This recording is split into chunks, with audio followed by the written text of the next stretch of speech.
All right guys, the last part of the video is a quick visual condition report, and really to start things off, this thing is insane clean inside and out. You would never know it had 60,000 miles on it. There's a couple little rock chips on the front and a few scuffs on some plastic, and that's it. So let's check out some of these little rock chips.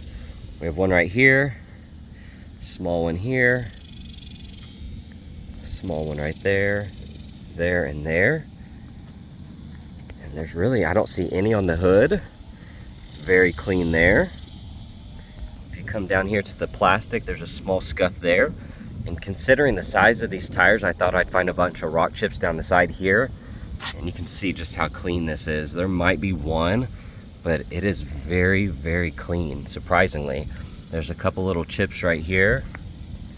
And that's really it. That's all I could find. It's just such a clean Jeep.